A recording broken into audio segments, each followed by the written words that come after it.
eine Ausstellung zum Thema Fest zu machen. Das war die Idee von Lili Hollein, als sie vor 1,5 Jahren Direktorin des MAK wurde. Und der Gedanke war, dass zu diesem Thema alle Sammlungen und auch alle Sammlungsleiterinnen etwas beitragen können, damit am Ende so etwas wie ein gemeinschaftliches, festliches Ereignis entsteht. Das Buch, das ich ausgewählt habe, gehört in unserer riesigen Bibliothek, wo man wirklich eine große Auswahl hätte zu meinen absoluten Lieblingsobjekten. Es stellt sich einen der Höhepunkte in der Dokumentation dieser berühmten habsburgischen Heiratspolitik dar. Es wurde anlässlich der Hochzeit von Karl II. Von Innerösterreich mit Maria von Bayern angefertigt.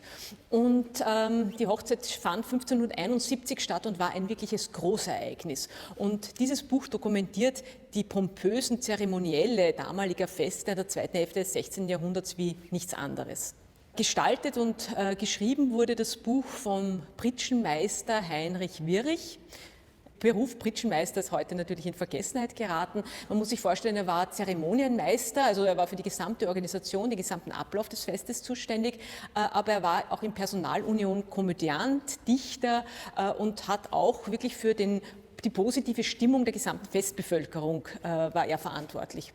Die Inhalte sind besonders spannend, denn es wird genauestens beschrieben, wer hat an diesem Fest teilgenommen, was wurde gegessen, wo haben die einzelnen Feierlichkeiten stattgefunden. Das war ja ein mehrtägiges Fest und auch, dass es verschiedenste Veranstaltungen zur Belustigung gab, wie etwa Schießwettbewerbe, Turniere oder auch Ringelstechen.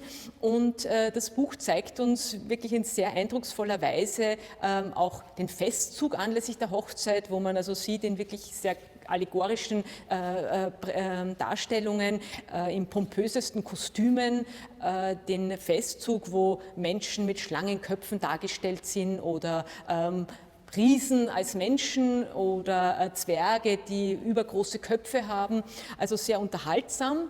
Gedacht war es als Erinnerungsbuch für alle anwesenden Gäste. Es zeigt aber, wie hat so ein Fest wirklich in Wien stattgefunden?